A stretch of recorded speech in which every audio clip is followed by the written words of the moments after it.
उत्तर प्रदेश के अलीगढ़ में एक थाना लगता है छर्रा। उसी छर्रा थाना में एक गांव लगता है धनसारी, और उसी धनसारी गांव में भूरे खान नाम का एक व्यक्ति अपने परिवार के साथ रहा करता था। परिवार में उसका बड़ा बेटा था यूसुफ और उसी की पत्नी का नाम था तबस्सुम। उनकी लाइफ में सब कुछ बहुत अच्छा चल रहा था, लेकिन फिर दिन आता है 29 अगस्त का। हर रोज की तरह 29 अगस्त को भी यूसुफ खान, भूरे खान का बेटा, अपने काम पर तो जाता है, लेकिन शाम को घर वापस नहीं लौटता। 1-2 दिन घर वाले पूरी चिंता के साथ उसका इंतजार करते हैं, लेकिन वो जब भी घर वापस नहीं आता तो घर वाले यानी भूरे खान थाने में जाकर एक रिपोर्ट दर्ज कराता है। उसके चेहरे पर मायूसी थी, उसकी आंखों में आंसू थे। वो पुलिस वालों के सामने गिड़गिड़ाता है और उनसे बोलता है कि कैसे भी करके मेरे बेटे को ढूंढकर मेरी आंखों के सामने लाओ। पुलिस वाले उसकी रिपोर्ट को दर्ज कर लेते हैं और बस अब उनके पास एक ही काम था, और वो था कैसे भी करके यूसुफ खान के बारे में पता लगाना कि यूसुफ खान कहाँ है, उसे क्या हुआ है, वो ठीक तो है। इन सारी बातों को दिमाग में रखकर पुलिस काम कर ही रही थी कि पूरा एक हफ्ता बीत जाता है। पूरे एक हफ्ते के बाद यूपी के ही कासगंज थाने से अलीगढ़ पुलिस वालों के पास एक फोन आता है, और वो लोग बताते हैं कि क्या तुम्हारे थाने में कोई किसी भी नाम की, किसी इंसान की मिसिंग रिपोर्ट दर्ज है? अगर है तो हमें बताओ। अलीगढ़ थाने वाले, कासगंज थाने वाले को सीधा सीधा यूसुफ के बारे में बताते हैं। यूसुफ के माँ बाप को फोन करके वहां पर बुलाते हैं। लाश को जो कासगंज पुलिस ने अलीगढ़ पुलिस को बताई थी, दिखाई थी, पहचान पाते हैं भूरे सिंह से।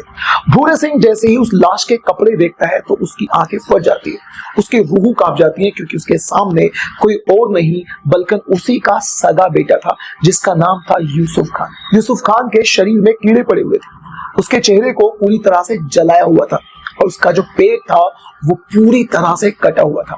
आखिर यूसुफ खान की ये हालत किसने करी? यूसुफ के पिता भूरे खान से पुलिस वाले कुछ बातें करते हैं और जानना चाहते हैं कि जो उसकी पत्नी है या उसके घर वाले हैं या तुम लोगों की किसी से कोई दुश्मनी तो नहीं है। भूरे खान अपनी पूरी सादगी से हर बात का जवाब देता है, और वो यूसुफ खान की पत्नी तबस्सुम के बारे में बताता है कि अक्सर पिछले कुछ दिनों से तबस्सुम और यूसुफ खान के बीच में किसी अंदाज में किसी न किसी बात को लेकर लड़ाई जरूर है, और यूसुफ खान हमेशा तबस्सुम को फोन पर बात करने से टोकता था। वो ज्यादातर फोन पर बातें किया करती थी, और यूसुफ खान वो जब भी फोन पर बातें करती थी उसके साथ लड़ा करता था। पुलिस वालों को इतना क्लू काफी था। पुलिस वाले सीधा सीधा तबस्सुम के पास पहुंच जाते हैं जो यूसुफ खान की वाइफ थी। अब तबस्सुम से बातचीत की जाती है। सबसे पहले उसके फोन की कॉल डिटेल्स को निकाला जाता है, फिर उससे बातचीत की जाती है। पुलिस वालों को उससे बातचीत करके, उसके बातचीत करने के अंदाज से पुलिस वालों को उस पर शक हो रहा था। उधर पुलिस वालों ने जब उसकी सीडीआर को निकलवाया तो पता चला कि वो किसी दानिश नाम के व्यक्ति से बातचीत करती है। पुलिस वालों को शक उसकी बातचीत करने के तरीके से पहले ही उस पर हो चुका था।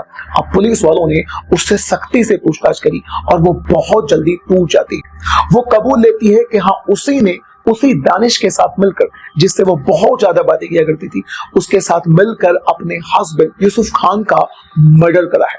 पुलिस वालों को फिर वो एक कहानी सुनाती है, और उसने बताया कि उसके ही मायके में रहने वाला दानिश, और उसी दानिश से वो शादी से पहले ही बहुत ज्यादा बातें किया करती थी। दोनों में प्यार था, दोनों में संबंध था, दोनों एक दूसरे के साथ सेक्सुअल रिलेशनशिप भी बनाया करते थे। लेकिन धीरे धीरे जब तबस्सुम की शादी यूसुफ से हो जाती है, वो अभी भी दानिश से बहुत ज्यादा बातें किया करती थी। जब वो दानिश से बातें किया करती थी, इस बात का पता अब कैसे भी करके यूसुफ खान को भी चल चुका था। जब भी कभी वो बात करती या फिर दानिश का जिक्र किया करती थी तो यूसुफ को बहुत बुरा लगा करता था।